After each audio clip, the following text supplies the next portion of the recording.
देखो इसको बेटा अपन कैसे करेंगे, यहाँ का प्रेशर कितना है, पी नॉट है, फिर इस पॉइंट का प्रेशर कितना होगा, पी नॉट प्लस रो जी एच, फिर बेटा इस पॉइंट का प्रेशर क्या होगा, पी नॉट प्लस रो जी एच प्लस 2 रो जी एच बेटा, ये प्रेशर होगा। अभी अपन कह रहे कि आउटर प्रेशर है वो कितना होगा, पी नॉट होगा। हम यहाँ पे बर्नौलीज थ्योरम यूज करेंगे, और बर्नौलीज थ्योरम है बेटा pressure, energy per unit volume, kinetic energy per unit volume, potential energy दोनों में बेटा जीरो होगा क्योंकि दोनों सेम पॉइंट है। एक पॉइंट मैंने जस्ट अंदर लिया, एक आउटसाइड लिया, और इसको अपने का P2 प्लस हाफ रो V2 का स्क्वायर। अभी प्रेशर P1 कितना, तो P1 अपने को मिला P नॉट प्लस 3 रो जी एच। काइनेटिक एनर्जी बेटा तो V1 जीरो है, P2 को अपन लिख सकते हैं P नॉट प्लस हाफ रो V2 स्क्वायर, तो इसको अपने लिखा हाफ रो नहीं, अभी अपन कह रहे कौन सा लिक्विड बाहर निकलेगा, 2 रो डेंसिटी का लिक्विड बाहर निकलेगा, तो 2 रो इंटू वी का स्क्वायर, 2 से 2 कैंसिल आउट, P नॉट से P नॉट कैंसिल आउट, में जो स्पीड है वो अपने को मिलेगा अंडर रूट 3GH के इक्वल होगा। ये अपन कह रहे किसकी स्पीड है, इस स्पीड से लिक्विड आउट होगा। क्लियर? एक मिनट। तो एक कंटेनर जिसके अंदर H हाइट का लिक्विड है और उसको एक स्टैंड पे रखा है, स्टैंड की हाइट भी ग्राउंड से H है, और बॉटम पे अगर होल किया गया है तो उससे निकलने वाला लिक्विड किस डिस्टेंस पर जाके गिरेगा, वो डिस्टेंस अपने को फाइंड करनी है। हॉरिजॉन्टल इसकी जो प्रोजेक्शन स्पीड टॉरिसलिस लॉ से √2GH होता है, वर्टिकल डायरेक्शन में इनिशियल स्पीड क्या होता है, जीरो है, तो हम ये कह सकते हैं कि height H equals to half GT square के इक्वल होगा, और T को अपने लिख दिया time of flight that is √2H/G। दोनों वैल्यू रखा तो R की वैल्यू 2H के इक्वल मिली। तो ए पार्ट क्या कह रहा है कि speed first increases then decreases, first increases then decreases। B part कह रहा है speed first increases first decreases and then increases। C part है speed first decreases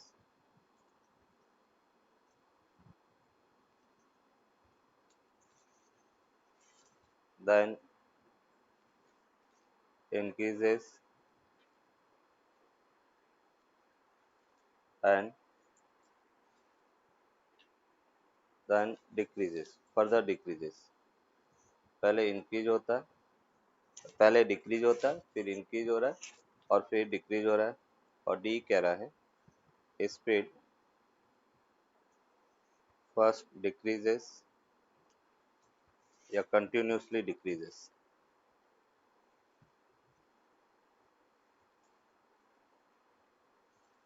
continuously decreases, ये बेटा क्या होगा बेटा, हाँ डिक्रीज सर, तो होगा। डिक्रीज होगा, तो ये ये हाइट कम अपन, होगी। हाँ तो C is the correct answer. Speed first decreases then increases and then decreases. ठीक है सर। ये मिडिल वाला केस थोड़ा हाँ अजीब सा हाँ, लग रहा ये सोचना है, इसमें स्टूडेंट नहीं सोच पाते, ये वाली जो सिचुएशन है उसको नहीं सोच पाते। है। ठीक है सर।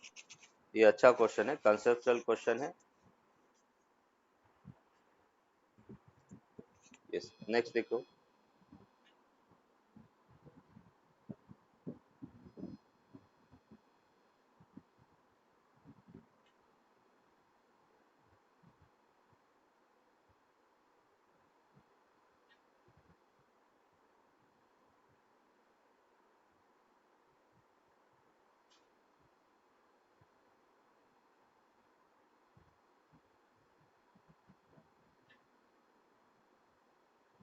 ये बेटा अपन करें कि कंटेनर है, उस कंटेनर में से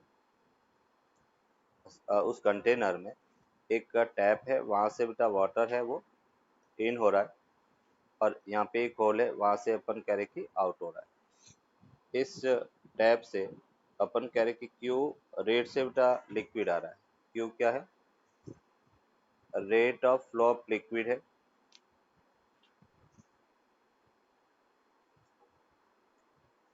rate of flow of liquid, एक क्यू रेट से लिक्विड है वो अंदर आ रहा है कंटेनर में, और अपने को पूछा गया है कि फाइंड इसका जो क्रॉस सेक्शन है वो बेटा स्मॉल ए है। जो होल अपने बॉटम पे किया उसका क्रॉस सेक्शन ए है, और अपने को पूछा गया find the maximum height of the liquid. Find the maximum height of the liquid.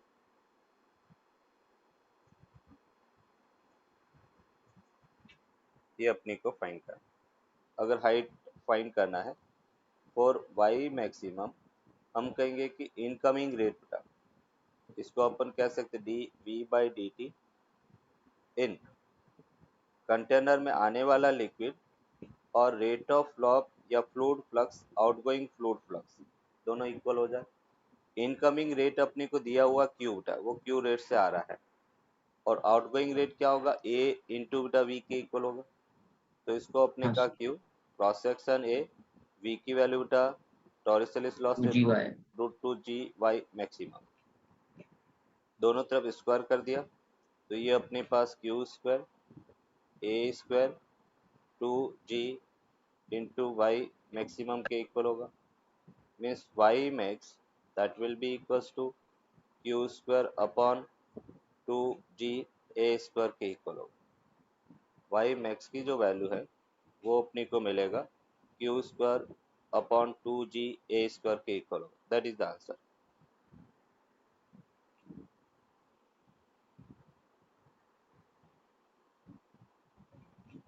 ठीक है सर।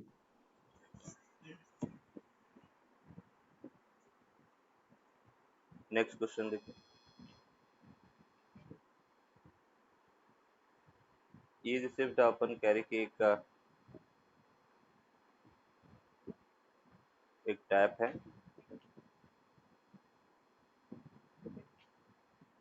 इसका क्रॉस सेक्शन बेटा अपन कह रहे कि ए है, और जब बेटा अपन कह रहे कि टैप से वाटर बाहर निकलता है, तो जैसे जैसे बेटा अपन कह रहे कि पानी नीचे जाएगा उसका क्रॉस सेक्शन कम होना स्टार्ट हो जाता है।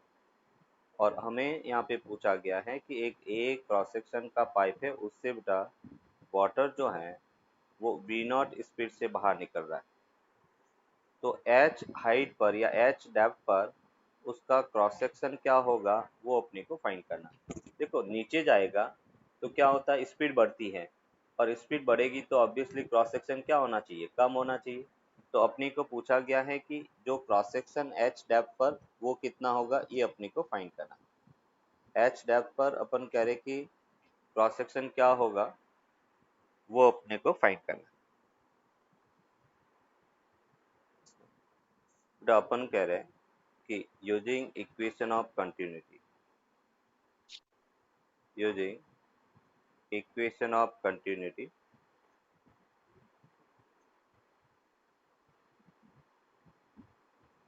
और जब हम इक्वेशन ऑफ कंटिन्यूटी लगाएंगे तो वो क्या होगा बेटा? A v naught equals to a into v के इक्वल होगा। अभी बेटा वी की वैल्यू क्या है? तो वी को अपन एज अ मोशन इक्वेशन भी यूज कर सकते हैं, और बर्नौलीज थ्योरम भी यूज कर सकते हैं। मैं यहाँ पे डायरेक्टली मोशन इक्वेशन यूज कर लेता हूँ। वो होगा बेटा v naught square plus two g h. इस पॉइंट पर स्पीड वी नॉट है, मुझे तो इस पॉइंट पर स्पीड फाइंड करना। इस पॉइंट पे स्पीड सपोज वी है, तो थर्ड मोशन इक्वेशन बेटा v square equals to v naught square plus two g h लिख सकते हैं। तो v की वैल्यू अपने को मिला we naught square plus two g h, और हमें यहाँ पर स्मॉल ए फाइंड करना है। तो वो होगा बेटा a v naught upon under root v naught square plus two g H के इक्वल होगा। ये बेटा अपन कह रहे कि एच डेप्थ पर क्रॉस सेक्शन होगा, और क्रॉस सेक्शन बेटा क्या होगा? डिक्रीज होगा। तो ये डिक्रीज हो रहा है क्योंकि डिनोमिनेटर इंक्रीज हो रहा है।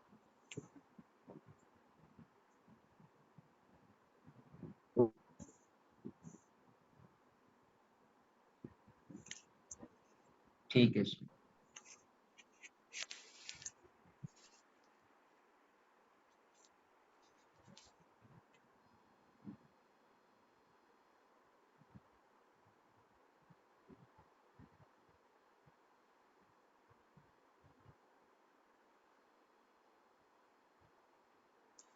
ये बेटा अपन करें कि एक कंटेनर है, कंटेनर में अपन करें कि लिक्विड फिल किया है। ये बेटा अपन करें कि यहाँ पर एक बॉटम पे होल है, लिक्विड यहाँ से बाहर आउट हो रहा है और अपने को पूछा गया है इस कंटेनर को खाली होने में कितना टाइम लगेगा, वो टाइम टेकन फाइंड करना।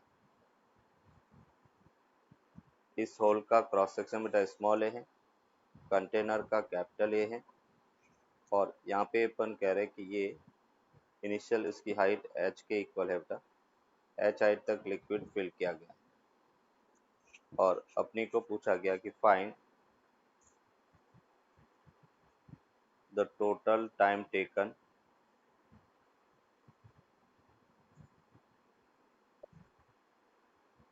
To empty the tank.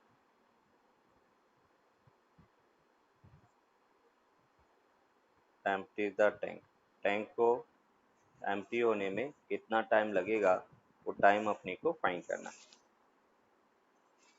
तो A capital V equals to A root two G by, जिस रेट से डिक्रीज हो रहा उसी रेट से आउट होगा और rate of decrement of height वो कैपिटल वी के इक्वल होगा। मीन्स यहाँ पे अपन कह सकते D Y upon root Y equals to A upon capital A root two G into D T के इक्वल होगा विथ माइनस दोनों तरफ integration. T equals to zero पर हाइट एच के इक्वल है और t equals to time t अपने को फाइंड करना है जब हाइट जीरो हो जाती है। तो इसको अगर इंटीग्रेट करेंगे तो ये अपने को मिला y to the power minus one by two plus one limit, ये अपन करें h to zero equals to minus A upon capital A root two G और ये अपन करेंगे t limit zero to t के इक्वल होगा। मीन्स यहाँ से अपने को मिला root y limit h to zero equals to minus A upon capital A root two G into sir T minus zero. जो जो लेफ्ट साइड पर है उसका टू रूट वाई आना चाहिए ना। हाँ टू रूट आएगा बेटा, बिल्कुल minus one by two plus one नीचे भी आएगा। हाँ तो ये टू को बाहर ले लिया, मीन्स यहाँ से अपने को मिला टू, ये बेटा root zero minus root H equals to बेटा अपन करें minus A upon capital A root two G into T के इक्वल होगा। माइनस से माइनस कैंसिल आउट तो टी इक्वल्स टू अपने को मिला two capital A upon small A और ये अपने पास हो गया root H upon two G. Root two से रूट टू कैंसिल आउट हो गया, मीन्स यहाँ से अपने को मिला capital A upon small A root two H by G के इक्वल होगा। ये अपन कह रहे कि टाइम टेकन। अभी इसमें बेटा वैरायटीज ऑफ क्वेश्चन पूछे जाते हैं। हमें जैसे ये पूछा जाएगा कि फर्स्ट हाफ हाइट और नेक्स्ट हाफ हाइट में उसको खाली होने में कितना टाइम लगेगा, उसका टाइम का रेशियो फाइंड करो, मतलब T1 बाई T2 का रेशियो फाइंड करो, है ना। इस टाइप से अपन कह रहे कि क्वेश्चन इसमें वैरायटीज ऑफ क्वेश्चन पूछते हैं। तो कुछ नहीं करना, अपने को लिमिट चेंज करना कि जैसे यहाँ पर h से h बाई टू हो गया तो टाइम T1 हो गया, नेक्स्ट h बाई टू से जीरो हो गया तो टाइम T2 हो गया और फिर T1 बाई T2 का रेशियो है वो अपने को फाइंड करना। Acting on the container, container पर अपन कह रहे कि थ्रस्ट फोर्स कितना लगेगा वो फाइंड करना। सेकेंड क्वेश्चन अपने को पूछा गया है also find the required coefficient of friction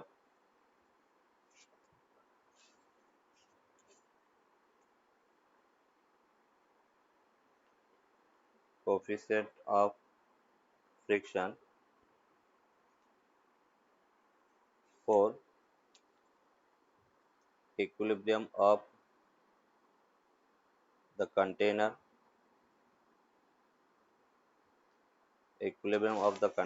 if the mass is capital M था। अपन कह रहे कि इसका मास जो है इंक्लूडिंग लिक्विड बेटा कंटेनर का मास कैपिटल एम है, तो म्यू की रिक्वायरमेंट कितना होगा, कितना म्यू होगा तब अपन कह रहे कि सिस्टम इक्विलिब्रियम में रहेगा। तो कैसे इसको देखेंगे, अपन कह रहे कि जब लिक्विड यहाँ से सपोज v स्पीड से बाहर निकल रहा और सॉरी सर, एक मिनट, मुझे एक करेक्शन करना है। जो दोनों में ए का भी टर्म आएगा, तो है, two yes rho ji h a और फिर mu is two rho h a by m. बिल्कुल बेटा। तो देखो थ्रस्ट फोर्स अपने पास क्या होगा, तो थ्रस्ट फोर्स होता है v dm बाई dt बेटा, क्योंकि यहाँ पे मास वेरी कर रहा है तो हम कहेंगे thrust force v dm by dt होगा। ये बेटा v हो गया d बाई dt।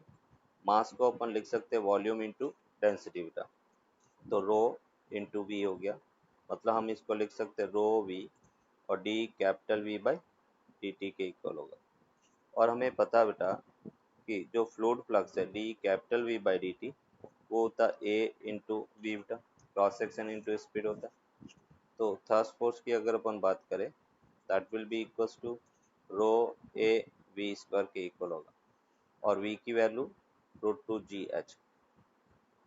तो यहाँ से अपने को मिला ये वैल्यू बेटा अपन पुट करेंगे, तो thrust force that will be equals to 2 rho A g H के इक्वल होगा। ये थ्रस्ट फोर्स है। और थ्रस्ट फोर्स बेटा अपन कह रहे कि जिस डायरेक्शन में लिक्विड आउट हो रहा है उसके ऑपोजिट डायरेक्शन में लगेगा। अभी इसका सेकेंड पार्ट फाइंड करना, तो सेकेंड पार्ट में अपन कह रहे कि इक्विलिब्रियम है, और इक्विलिब्रियम के लिए अपन क्या कहेंगे कि जो लगने वाला थ्रस्ट फोर्स है वो लिमिटिंग फ्रिक्शन फोर्स के इक्वल होना चाहिए। थ्रस्ट फोर्स बेटा कितना है, तो अभी अपने कैलकुलेट किया 2 रो ए जी एच, और फ्रिक्शन फोर्स लिमिटिंग बेटा mu s into normal m जी के इक्वल होगा। हमें बेटा म्यू एस फाइंड करना है, तो हम ये लिख सकते हैं 2 रो ए G capital H upon M जी के इक्वल होगा।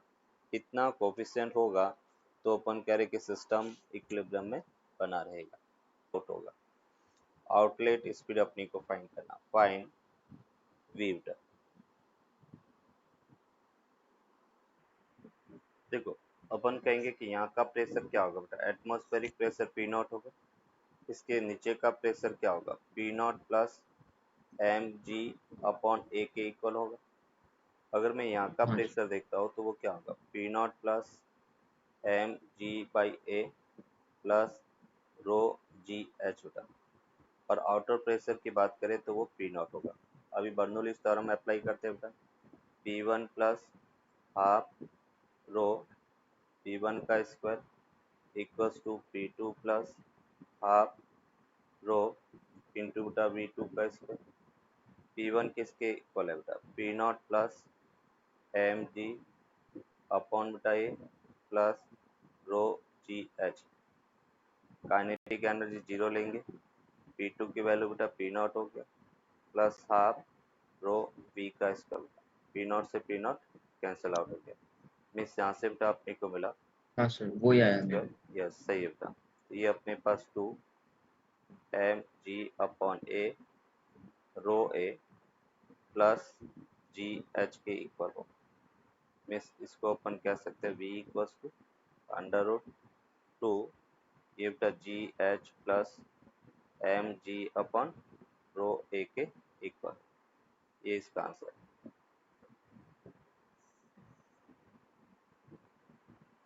हाँ सर। अभी एक और अच्छा क्वेश्चन है,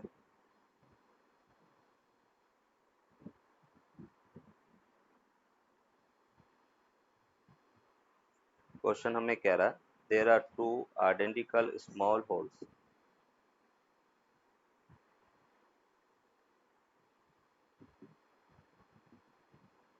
there are two identical small holes of area cross section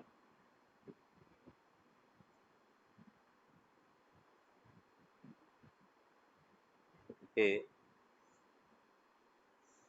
on the opposite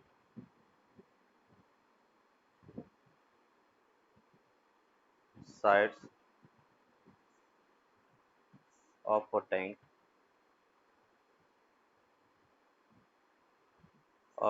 tank containing a liquid of density rho.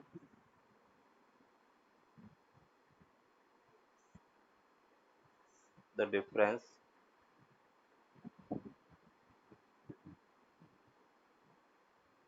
in height difference in height between the holes is h. Tank is resting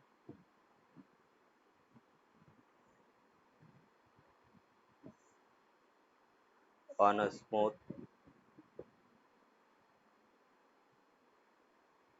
horizontal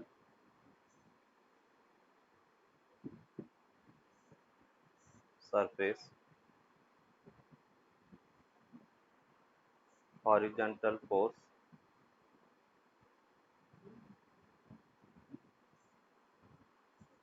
which will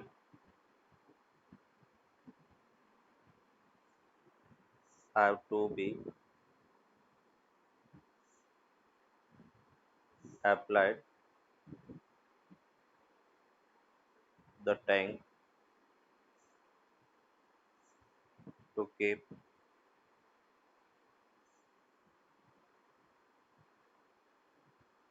it in equilibrium, it to the equilibrium. कि जैसे बेटा अपन कह रहे कि यहाँ पर कुछ इस टाइप से टैंक है,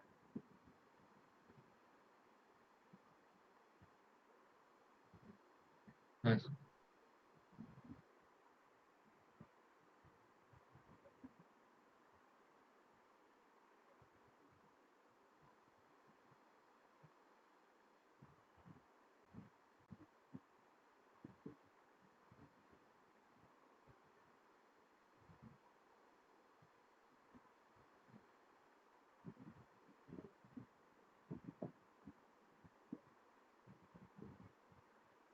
ये जो हाइट डिफरेंस है वो दोनों होल की बीच की जो डिस्टेंस है वो h है, ये h दे रखा है। एक का अपन कह रहे कि लिक्विड यहाँ से आउट होगा, दूसरा लिक्विड यहाँ से आउट हो रहा है, ऐसे लिक्विड आउट हो रहा है और ये पूरा एक स्मूथ हॉरिजॉन्टल सरफेस पर रखा गया। अभी अपने को पूछा गया कि फोर्स कितना लगेगा, वो फोर्स अपने को फाइंड करना है। सर मेरा आंसर आया 2a रो जी एच। 2 रो ए जी 2a एच। रो जी एच। चलो देखो चेक करते हैं। यहाँ पे बेटा अपन कह रहे कि अगर मैं बात करता हूँ इस पॉइंट की स्पीड, ये सपोज अपन कह रहे कि हाइट h1 है, तो यहाँ का अपन कह रहे कि स्पीड अगर देखें तो वो स्पीड क्या होगा, √2g h प्लस h1 के इक्वल होगा बेटा।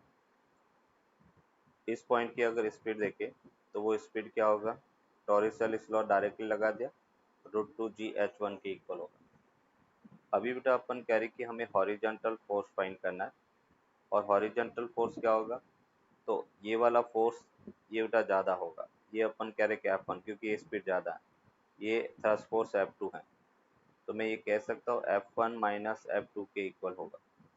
और F1 की वैल्यू कितना है, तो F1 होगा बेटा रो ए V1 का स्क्वायर F2 कितना होगा, रो ए V2 का स्क्वायर होगा।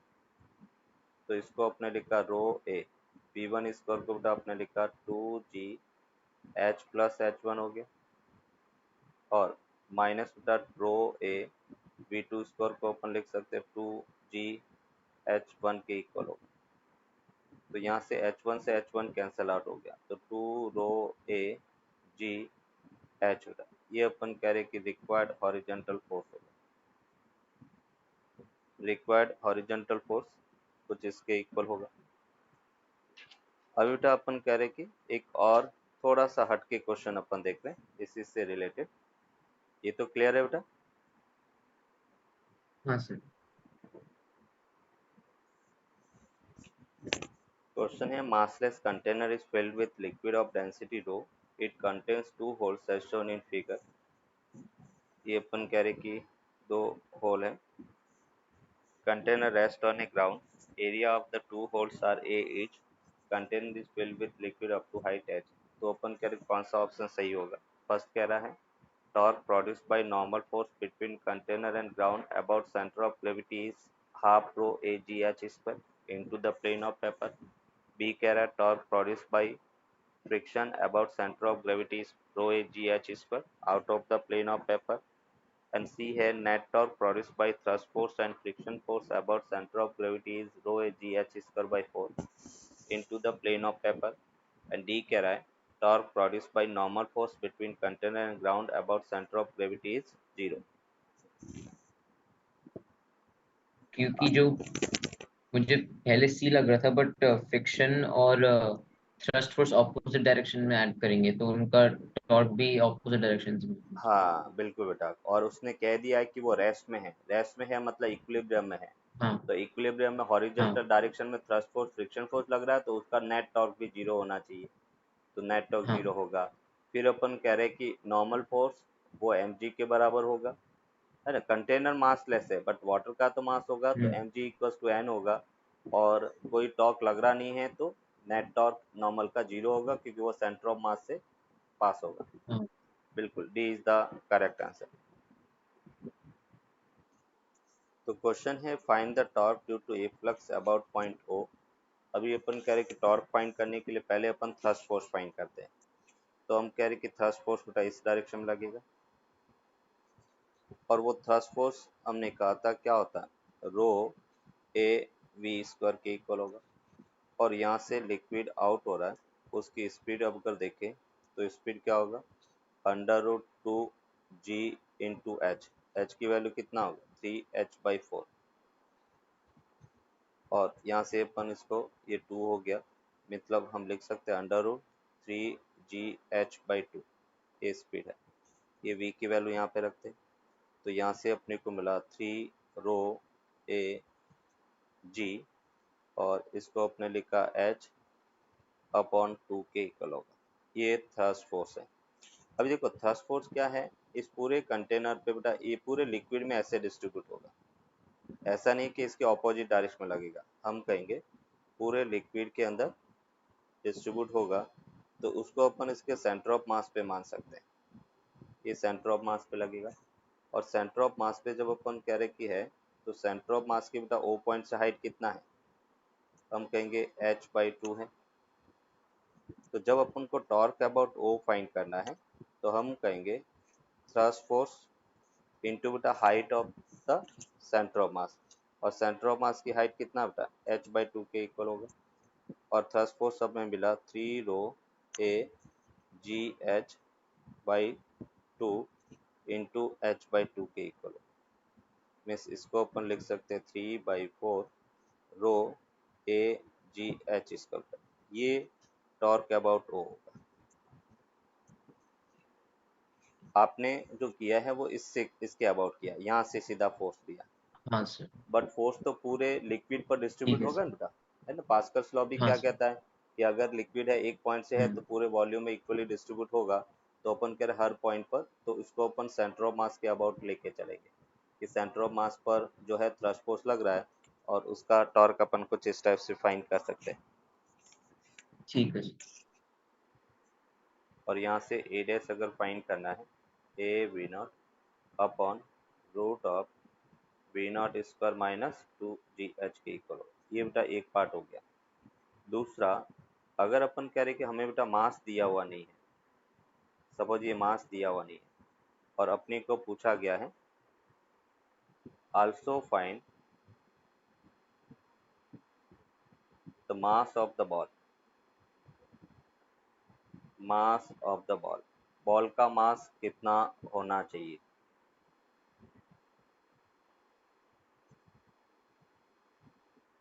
बोलो अभी मास, तो अपन कह रहे कि नीचे बेटा फोर्स क्या लगेगा, mg लगेगा, mg। ऊपर ये थ्रस्ट फोर्स लगेगा, उस थ्रस्ट फोर्स के कारण इक्विलिब्रियम में है। तो यहाँ पे अपन कह रहे हैं कि अगर इक्विलिब्रियम की बात करें तो mg इक्वल्स टू बेटा थ्रस्ट फोर्स होगा, और ये हमने लिखा mg, थ्रस्ट फोर्स को अपन क्या लिख सकते हैं, रो a डैश इंटू बेटा v का स्क्वायर। तो यहाँ से अपन कह रहे कि mg ये बेटा रो a डैश को अपन लिख सकते हैं a v naught upon root v naught square minus 2GH into the v square, और वी को अपने लिख दिया वी नॉट का स्क्वायर माइनस 2GH के इक्वल है। मतलब हम ये लिख सकते हैं M equals to rho A, ये बेटा अपन कह रहे कि वी नॉट और रूट से रूट कैंसिल आउट, तो ये अपने को मिला we naught square minus 2GH upon G के इक्वल होगा। ये बेटा अपन कह रहे कि मास एम होगा। सर ये रो ए वी स्क्वायर कैसे आया? Thrust force, thrust force. Thrust force dm by dt अभी अपने फाइंड किया था पहले। थ्रस्ट फोर्स को अच्छा अपन, ओके सर ओके। हाँ देखो थ्रस्ट फोर्स की अगर अपन बात करें तो थ्रस्ट फोर्स होता है रो ए वी स्क्वायर। कैसे आया, तो उसको अपने लिखा था v dm बाई dt बेटा। जब वेरिएबल मास वाला क्वेश्चन होता है तो अपन कहेंगे v dm बाई dt, इसको अपने का v, ये अपने पास d बाई dt, मास को अपन लिख सकते हैं वॉल्यूम इंटू डेंसिटी बेटा। तो अपन कह रहे कि डेंसिटी रो और ये v हो गया, और उसको अपन लिख सकते हैं रो v और d capital V by d T. D capital V by d T क्या होता है, फ्लूइड फ्लक्स होता है, और उसको अपन ए वी लिख सकते हैं, D capital V by d T वो होता है स्मॉल ए इंटू वी बेटा, कंटिन्यूटी इक्वेशन से। तो ये अपने पास रो ए वी स्क्वायर। अभी इसको एज ए फॉर्मूला याद रखते हैं कि थ्रस्ट फोर्स है वो रो ए वी स्क्वायर के इक्वल होगा। ठीक है सर।